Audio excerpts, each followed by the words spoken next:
नमस्कार दोस्तों, जय श्री कृष्णा। आपको अभी हमारे देव जो सोए हुए हैं यानी कि पालना वाले विष्णु भगवान जो हैं वो सोए हुए हैं, यानी कि उनको कहते हैं कि वो जा कर के पाताल लोक में यानी एक निवास करते हैं समुद्र में 4 महीने के लिए, और वहाँ जा कर के उन्हें निद्रा आ जाती है। और उसी समय में उनका मत्स्य विवाह हुआ था, और जैसा कि उन्हें कहा गया था कि आप 4 महीने के लिए आकर के रहेंगे हमारे पास में। बलि जो ब्राह्मण बनकर आए थे उन्होंने उनको कहा था कि आप हमारे पास निवास करेंगे, और हमारे द्वारपाल बन करके इस तरह से वो गए और उनका 7 मत्स्य कन्याओं से विवाह हुआ, और उसके बाद वो वहीं रह गए और लक्ष्मी जी उनसे जो है अलग हो गई थी इन 4 महीनों में। उसके बाद वो जब निद्रा से जागते हैं तो उन्हें जगाया जाता है, और जगा करके हम अपने सारे अच्छे काम बनाते हैं, यानी कि हमारे जितने भी विवाह हैं, शुभ कार्य हैं, मकानों के मुहूर्त हैं, और बहुत सारी चीज़ें जो कि हम करते हैं, वो ऐसा करने के लिए हमें जो है विष्णु भगवान को जगाना यानी जागृत करना होता है। जब विष्णु भगवान को हम ऐसे जगाते हैं कि जैसे जिस दिन एकादशी होती है उस दिन हम व्रत रखते हैं, और व्रत रख करके उनके लिए उपासना करते हैं, और उपासना करके हम उन्हें जगाते हैं। जैसे शाम के समय हमारी फसल की जितनी भी चीज़ें होती हैं, गन्ना है और सिंगाड़े हैं और मूली है, और भी जितनी भी फसल की गुड़ है, ऐसी नई जितनी भी वस्तुएं आती हैं हम उनको रख कर उनका जो है पूजन करते हैं, क्योंकि विष्णु भगवान को चावल नहीं चढ़ता है। तो इस तरह से हम जो है केवल चावल नहीं देते, बाकी सारी चीज़ें उसमें रखते हैं। नया बैंगन आता है इस समय में, वो भी रखते हैं सब्जियों में, बहुत सारे साग सब्जियों और बहुत सारी चीज़ों से उनका पूजन होता है शाम के वक्त। और उसके बाद एक मंदिर नुमा बनाते हैं हम ईख से, यानी कि नई ईख होती है उससे हम उसको एक मंदिर टाइप बनाते हैं, और उसके नीचे उनको रखते हैं सारी चीज़ों को एक बड़े परात या बर्तन में उसको रखकर तब हम पूजन करते हैं विष्णु भगवान का। और हम बोलते हैं उठष्यति वैष्णवे वैष्णवे उठष्यति, और हम इस तरह से हाथ पर ताली मारते हैं 3। तो इस तरह से विष्णु भगवान को जगाते हैं। और जैसे कि हमारे घर में विवाह किसी का नहीं हो रहा तो उसका नाम लेकर के कहते हैं, मेरे अंगना में डोलो विष्णु लक्ष्मी संग, अंगना में डोलो विष्णु लक्ष्मी संग, अंगना में डोलो रुन झुन डोलो, रुन झुन डोलो, रुन झुन डोलो, मेरे पुत्र संग पुत्र वधू संग डोले लक्ष्मी मैया, अंगना में डोलो मेरे रुन झुन डोलो विष्णु लक्ष्मी संग रुन झुन डोलो।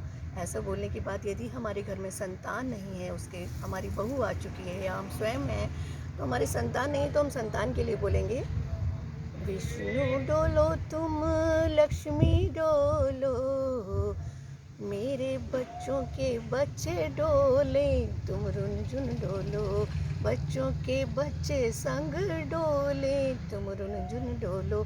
उस बच्चे का नाम लेना है साथ में, जैसे उसका नाम है शुभ, तो हम कहेंगे शुभ संग डोलो, संतान संग डोलो, रुनझुन डोलो अंगना, रुन झुन डोलो मेरे अंगना में, रुन झुन डोलो तुम शुभ संग डोलो।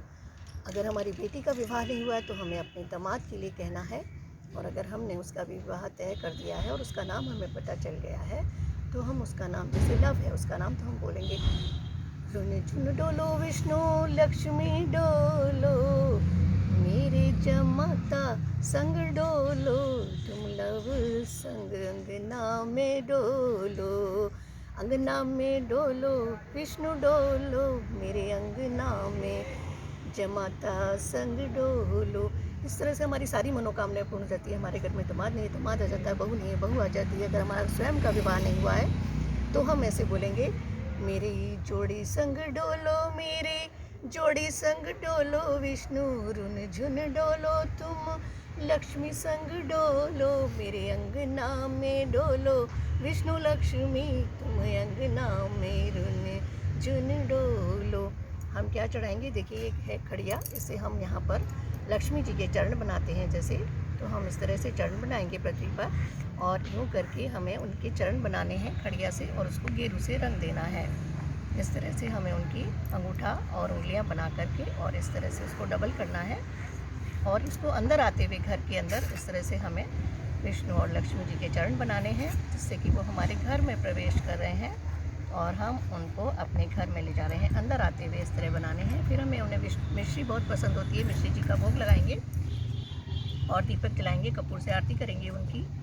और उसमें जो है इस तरह से हम हल्दी कुमकुम और ये सब लगाएंगे। ये हल्दी है, हल्दी आप जानते हैं जैसे टर्मरिक कहते हैं, इस तरह से हम लगाएंगे। चंदन हम घिस भी सकते हैं, चंदन को घिस कर लगाइए इस तरह से। ये प्योर चंदन है, ये कपूर है, इससे हम जलाकर आरती करेंगे। गोपाल शस्त्र नाम का यदि आप पाठ कर सकते हैं तो ये पुस्तक है गोपाल शस्त्र नाम की, इसमें आप पाठ कर सकते हैं। उनका पाठ करिए, बहुत अच्छा रहता है। रात्रि जागरण भी माना जाता है कि रात्रि जागरण करें तो बहुत अच्छा। जिनका विवाह होता है वो रात्रि में ही होता है, इसीलिए। और धूप बत्ती हम जलाएंगे इस तरह से, इसमें से निकाल करके। ये बत्ती है धुएँ की, इसके अंदर जलाएंगे।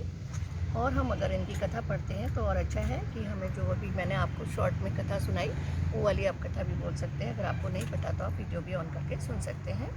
तो दोस्तों इस तरह से अगर आप करेंगी तो आपको बहुत अच्छा लगेगा और हमारे घर में सभी शुभ कार्य हों, ऐसी शुभकामना के साथ। अगर आपने मेरा चैनल अभी तक सब्सक्राइब नहीं किया तो प्लीज़ सब्सक्राइब कर दीजिएगा। मैं आपको हर एक त्यौहार के बारे में बताती हूँ। अभी तक मैंने हवन विधि बताई, आपको माता की चौकी कैसे लगाते हैं ये बताया, आपको दीपावली में क्या करना चाहिए क्या नहीं करना चाहिए मैंने आपको बताया, और धनतेरस में हम क्या खरीदें, दीपावली पे हम क्या खरीदें मैंने आपको इस वीडियो में ये बताया। मैंने बहुत सारी खाने की वीडियो डाल रखी हैं, आप वो भी देखिए, बहुत अच्छी हैं, जो कि नए तरीके से हमें झटपट कैसे बनाएं कोई भी रेसिपी, ये भी मैंने डाला हुआ है। तो आप ये सब देख करके बहुत अच्छे से कर सकते हैं। तो आज मैं आपको अपने यहाँ पार्क में लेकर आई हूँ, बहुत शानदार पार्क है। एक बार आप देख सकते हैं इसको रुक करके, आप देखिए पूरे वीडियो में, आपको बहुत अच्छा लग रहा होगा। यहाँ पर खुली हवा में और काफ़ी अच्छा सन निकला हुआ है, खूब अच्छी सनलाइट है, धूप है और जैसे कि ठंडक बढ़ गई है, काफ़ी तेज़ हवाएं चल रही हैं और बहुत अच्छा लग रहा है यहाँ पर बैठ करके, बहुत आनंद आ रहा है। तो दोस्तों आपको फिर से जय श्री कृष्णा, ओम शांति, नमस्कार। मैं आपको कहती हूँ फिर से शुभकामनाएं बहुत बहुत इसी काशी की। तो इसी के साथ धन्यवाद। आप देखते रहिए, पूरा वीडियो ज़रूर देखिए मेरा। आपको बहुत बहुत धन्यवाद।